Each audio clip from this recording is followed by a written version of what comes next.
Bonjour, salam alaikum. J'espère que tout se passe bien pour vous. Man le Pape Alioune Sène. Bienvenue dans l'histoire, inspirée avant d'expirer. Voilà, maa ngi leen di dalal. L'histoire nag nekk na émission boo xamante ni dafa am ci ñetti pàcc. Bi ci njëkk mooy dinañ partager sunu ay expérience ak yéen. Voilà, beneen bi mooy dinañ fi invité ay leaders, ay personnes inspirantes. Ñu partager ak ñun seen histoire pour suñu rakk yi mën ci jàng. Beneen bi mooy domaine bi nga xamante ni ñoo ngi ciy yëngu muy lépp lu jëm ci wàllu management, wàllu stratégie, wàllu marketing communication, wàllu support imprimé wala support digital. Dinañ ci partager au maximum. Voilà, pour contribuer à un état d'esprit de développement social. Donc maa ngi leen di invité ngeen abonné wu et puis ngeen cliquer sur la cloche de notification. Voilà, ngeen xam ne nag émission bi nekk na loo xamante ni c'est sans filtre, amul trucage.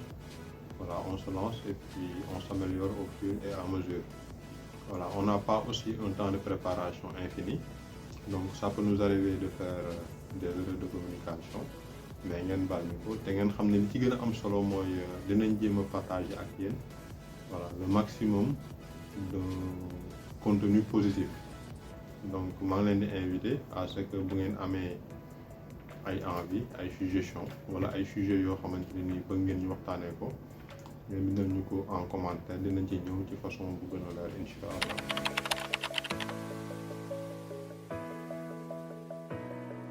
Bon, tey su may définir Pape Alioune Sène, je dirais que Pape Alioune Sène c'est un Sénégalais de 34 ans. Juddoo Mbour, yaroo Mbour, màggee Mbour. Voilà, nekk entrepreneur créé benn entreprise bu ñuy wax Sen Concept mu nekk entreprise bu yëngu ci wàllu communication imprimée comme digital. Mën naa ni Pape Alioune Sène c'est une personne qui s'est battue, qui a fait d'énormes sacrifices pour nekk fu mu nekk tey. Nekk na aussi nit koo xamante ni nii tout simple la. C'est une personne qui aime beaucoup sa famille. Voilà, en commençant par yaayam ay rakkam, voilà, ay doomam, papaam, ay doomu baayam. Voilà, bon, sa famille en général, ci côté papaam ak ci côté yaayam. Donc mu nekk nit koo xamante ni aussi il aime le développement, nekk na nit ku bëgg jàng. Voilà, parce que j'ai pas eu la chance de fréquenter les grandes universités. Parce que sama jàng bi may def classe terminale la yam. Donc je peux dire que je suis autodidacte. Voilà, mais yàlla dimbali na ma suturaal na ma. Donc parce que tey moom may ay opportunités yoo xamante ne nii moom may permettre may jàngal. Donc li ma rëccoon am na lu ma ci dabuwaat. Et puis bon, j'ai beaucoup appris aussi à travers l'expérience. J'ai beaucoup appris dans le temps en côtoyant des personnes yoo xamante ne nii ay borom xam-xam lañ ay borom daraja lañ. Donc loolu aussi nekk lu ma dimbali. Pape Alioune Sène aussi su ma koy définir dinaa ci ne nit ku gëm yàlla la parce que am na fu ma yàlla jaarale ba pare di mu suturaal parce que tey li ñuy wax rek du kattan du pexe mais yàlla moo ñuy dimbali te chaque jour ñu sentir ni mu ngi ñuy dimbali. Donc nit ku gëm yàlla la ba pare di sant yàlla saa su nekk. Voilà, ay mbiram yëpp moo ngi ko jël teg ko ci loxo yàlla. Voilà, di jaam bu xeebu boo xamante ne ni yàlla doy na ko ci lépp. Donc di nit koo xamante ni aussi voilà bëgg na c'est un passionné des métiers de la communication. Voilà, surtout lu jëm ci wàllu imprimé. Donc loolu daf ko bëgg depuis mu nekk xale. En même temps aussi c'est une personne qui a une bonne maîtrise de l'outil informatique. Voilà, et puis nekk koo xamante ni aussi il est passionné dans le développement de stratégie. Voilà, surtout stratégie de communication. Donc su ma doon définir Pape Alioune Sène kooku mooy Pape Alioune Sène après.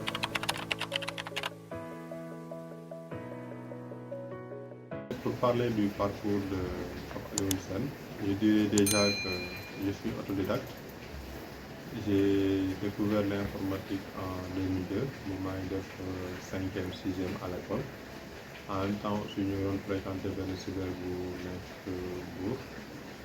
Et puis c'est comme ça qu'on est devenu vraiment passionné de l'informatique en étant à la touche tous les jours. Chaque jour ñu ko utiliser à partir de 2002. Ba 2008, je me suis engagé dans l'armée. Après 2 ans de durée légale, 2010 bi ma libéré ci laa intégré un labo photographique bu nekk Mbour bu ñuy wax labo tropique. Moom maa ngi lay nuyuwaale au passage. Voilà, diggante 2010 ba mi 2012 moo jugee tropique dem Ourossogui jugee Ourossogui dem ci Casamance jugee Casamance ci laa jël décision bu nag ne damay ñibbi si Mbour. Voilà, bi ma ñibbisee Mbour ma intégré fu ñuy wax daaray Xaadim informatique ci sëñ Modou Diané. Sëñ Modou aussi maa ngi lay nuyu di la ziar bu baax a baax. Voilà, di la ndokkeel ci période magal bi nii. Diggante 2013 ba 2015 maa ngi daaray Xaadim informatique. Et puis à partir de 2015 j'ai créé mon propre boîte. Ça n'a pas marché. Voilà, mi 2015 ma intégré benn établissement bu nekk ici à Saly def 2 CDD. Bi ma jugee foofu aussi dund naa fi benn 1 an bu xaw a métti tuuti bu métti sax lay wax. Voilà, jóge ci 1 an boobu intégré restaurant La Riviera en tant que gestionnaire informatique, chargé de la communication et assistant de direction au niveau de la gestion de stock. Voilà, voilà nekk fin 2016 jëm 2017. Et puis en 2018 j'ai pris la décision de lancer mon propre business. Et puis juillet 2018 lañu ubbi seen concept et jusqu'à présent on est là.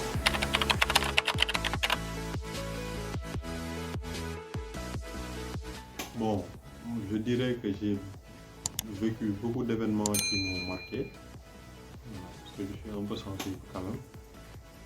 Voilà, mais je vais essayer d'en partager 2 avec vous. Voilà, et puis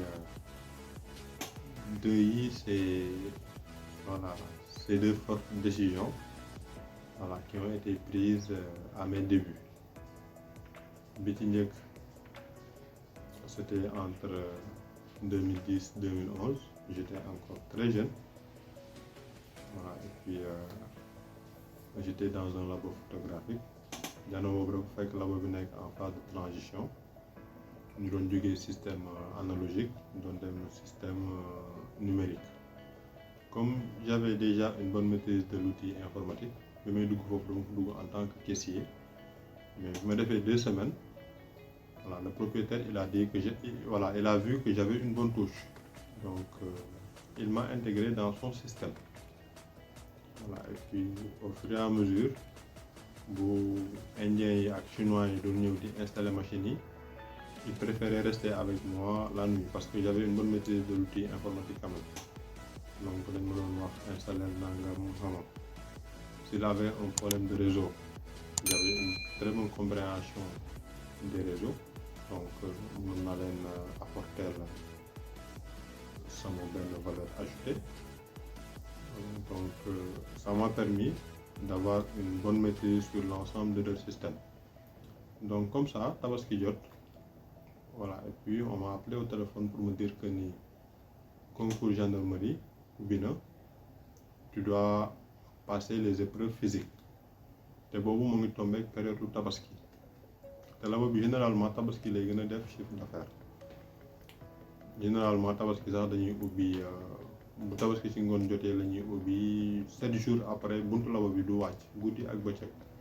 Voilà, on travaillait 24 heures sur 24. Et puis comme yàlla def na ma intégré système bi et que j'avais une bonne maîtrise de l'outil informatique, je jouais un rôle, je peux dire important, voilà, au sein du système. Parce que am na yu bari moment lañ ko gënoon a maîtriser. Voilà, donc du coup il fallait que ma décider wu entre naa dem gendarmerie, su ma demee defi concours bi mën naa admis ko mën naa bañ a admis, mais su ma demee je risque de mettre le labo en péril. beneen bi mooy naa bàyyi concours gendarmerie bi ma des ci labo bi. Comme voilà, j'étais déjà dans mon environnement et puis je suis un passionné de l'informatique. J'ai pris la décision de rester. mu nekk une forte décision boo xamante ni je l'ai pris à bas âge. Voilà, c'était extrêmement difficile parce que bi ma wax ma concours bi ne ma war nga ñoo def épreuve physique ne ma ko annoncé aux environs de 18h. J'ai travaillé toute la nuit, mais durant la nuit je me suis même acharné sur le travail en fait. Voilà, parce que je réfléchissais, ça me faisait mal parce que j'aime mon pays. Voilà, j'étais sous les drapeaux pendant 2 ans. Je sais ce que c'est que le drapeau. xam naa lan mooy la nation en fait. Donc jël décision bu mel noonu metti woon na trop, mais su ma jëlul woon décision bi ma jëloon noonu tey du ma toog fii di wax li may wax ni. Donc boobu mooy nekk benn événement boo xamante ni ça m'a vraiment marqué. La deuxième aussi elle est similaire. boobu dafa fekk aussi période tabaski la, mais boobu dama enchaîné korité tabaski yëpp mu fekk ma Fuuta. Voilà, korité moom ma fekk Ourossogui, tabaski bi moom ma fekk dëkk bu ñuy wax Orkadiéré. Voilà, il s'est trouvé ma nekk ci àll bi pendant presque 8 mois.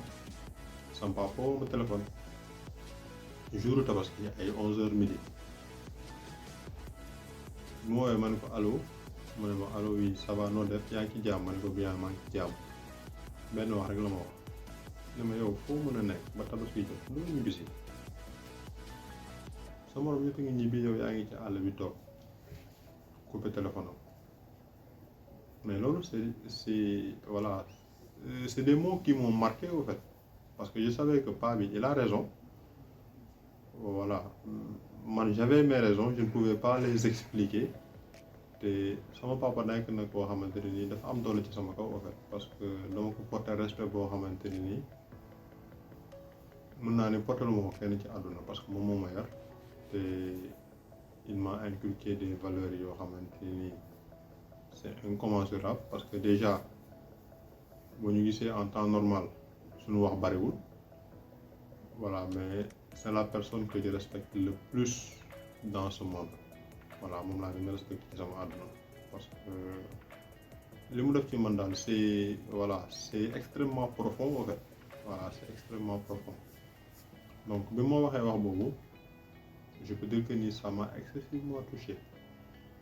Voilà, wàññi na ci man lu bari, mais je ne pouvais pas partir quand même. Voilà, j'ai pris la décision de continuer ba tabaski bi passé. Un mois après, 1 mois 15 jours, voilà, je me suis posé avec le boss. Je lui ai dit grand, écoute, honnêtement instant bii nii il faut que je rentre à la maison parce que def naa tant de temps, mais je pense que damay ñibbi te su ma demee du ma ñëwaat aussi. Donc comme ça j'ai pris la décision de rentrer à Mbour, sachant que su ma ñëwee Mbour xaw ma lu ma fi fekk, mais j'ai pris quand même la décision de rentrer à Mbour ndax wax boobu ma sama papa wax te depuis boobu la ma taw si gën a fekk ci biti. Alors que depuis 2013 depuis 2010 ba 2013 yaakaar naa ne 2010 2013 ba 2014 benn tabaski laa def suñu kër. Voilà, 2014 laay doog a tabaski waat fii.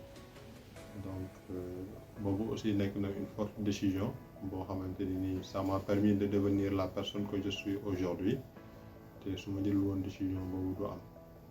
Donc ñaari événement yooyu laa xam ni bokk nañ ci événement yu ma gën a marqué. am na yeneen nag, voilà, mais ñaar yooyu moom ils m'ont vraiment marqué.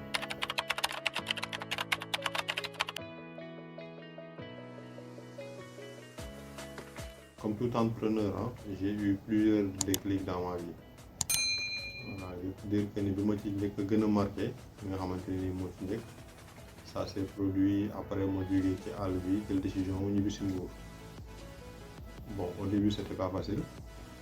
Je suis resté en Mbour presque 3 mois boo xamante ni maa ngi ut liggéey fii di dem fii liggéey fii ainsi de suite. Mais comme man yàlla dafa ma suturaalee mënuma toog, il faut que je fasse quelque chose. may liggéey di lijjanti ba ñu boole ma ak ku ñuy wax sëñ Modou bu Daaray Xaadim informatique. Voilà, au début c'était quelque chose de nouveau parce que maa ngi jóge armée dugg ci labo yi. Voilà, j'avais de très bonnes notions par rapport à l'utilisation des logiciels Photoshop, Illustrator, InDesign. J'avais aussi une vision, mais je ne savais pas au moment exactement ce qu'il fallait faire pour arriver à tout cela. Maintenant, bi ma duggee Daaray Xaadim informatique, c'est là-bas que je me suis perfectionné en fait. C'est pourquoi j'appelle ça un déclic. Parce que Daaray Xaadim, j'étais là-bas en tant qu'infographiste et producteur. dañ doon def ay montage photo yoo xamante ni dañ ko imprimer sur un format A3 ou bien A4 ñu jël photo yi def ko tegal ko fond voilà def ci ay effet affaire yu demee noonu. Man comme j'étais doué par rapport au montage, voilà mu dugg Daaray Xaadim, mais j'avais pas la main au début, mais tamit tooguma woon. J'étais tout le temps à la recherche di télécharger ay tutos, voilà tutoriel Photoshop, Illustrator, di leen étudier di leen jàng. Voilà, en même temps aussi may dem di def ay recherche di télécharger ay images et tout ça. Arrivé à un moment, après 3 mois, 4 mois, je me suis dit que là c'est l'opportunité de me perfectionner. Voilà, parce que il y avait du boulot, j'avais de quoi faire. Voilà, et puis j'ai saisi cette opportunité. ma defee 6 à 8 mois li ma doon fay jox ma plus de 250 photos benn bu ci nekk dama koy découper tegal ko fond boo xamante ne ni bokkul ak moromam def ci effet boo xamante ne ni bokkul ak effet bu moromam te yëpp dama leen di imprimer. Voilà, parce que bon c'était l'opportunité en fait pour man ma perfectionner wu par rapport à l'utilisation des logiciels Photoshop, Illustrator et InDesign. Et puis c'est comme ça que j'ai retrouvé vraiment ma passion concernant les imprimés de la communication. Parce que c'était pas facile, c'était beaucoup de boulot. Dama doon xëy toog 9h ba presque 18h 19h des fois ma def une petite pause de 30 minutes, 1 heure, mais damay ñëwaat toog ba 23h minuit. Mais je me suis vraiment acharné et puis ça m'a vraiment permis de me perfectionner par rapport à l'utilisation des logiciels. Donc c'est là-bas que j'ai obtenu mon premier déclic et puis maa ngi ciy remercier sëñ Modou en même temps parce que moom aussi jàmbaar la te nit ku baax la murid saadix la. Voilà, donc sëñ Modou maa ngi lay nuyu, maa ngi profité ci occasion bi di la ziyaarale bu baax a baax.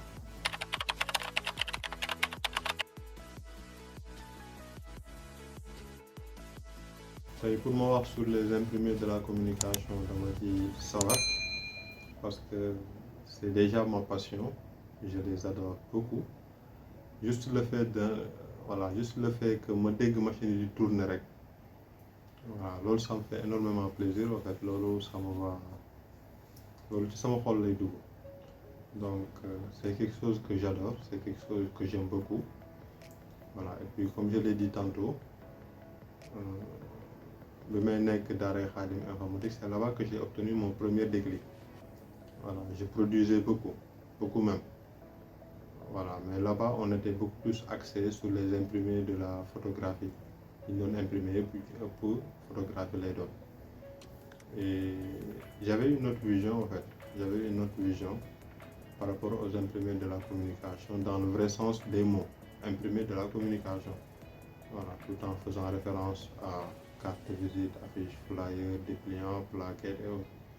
Il y a la même opportunité nag arrivé à un moment ma génn tuuti dem ay côté Dakar, bon juste pour des visites de courtoisie voilà yàlla def ma xamanteeg de très grands imprimeurs ku ci mel ni Baye Kébé imprimerie des Maris ma dem seeti ko mu présenté ma seen salle de machine yi nga dugg bureau infographiste yi xam nga moom la aussi mu may ma temps toog waxtaan ak man. Voilà, il m'a vraiment conseillé et puis je peux dire que j'étais entouré de bonnes personnes yoo xamante ni ils ont de très bonnes éducations et puis ils savaient en fait, ils savaient ce qui se passe. Voilà, donc su ma doon waxtaan ak ñoom aussi dañ may encouragé ku ci mel ni Tidiane Ndoye. Voilà, il fait partie des personnes qui m'ont beaucoup aidé. amaan na tamit benn nit boo xamante ne nii maa ngi koy ñaanal yàlla fi mu tëdd ci àllaaxira yàlla yërëm ko te xaare ko àjjana muy Yaxya Kalim nekk sama grand frère ñu bokk koñ fa mais koñ nañu bokk mais mu tey ma comme son petit frère mun a aussi ma koy xool bëtu mag mu contribuer ci lu bari ci sama évolution tey su ma sañoon moom day fekkee lii wax su ma sañoon moom day fekk may toog di def podcast ak beneen parce que il fait partie des personnes yu nga xamante ni ils m'ont vraiment soutenu voilà ils m'ont soutenu bàyyiwuñu ma benn yoon bokk na ci ñi njëkk a ñëw fii ci koo xamante ni nii voilà ci sama mbokk la ci sama membre de famille ndax yaa bokk na ci ñu njëkk a ñëw seen concert en 2018 boobu ñu toog fii y avait rien mais il est venu toog waxtaan ak man conseiller ma teg ma ci yoon te mosut jug bañ na ko ba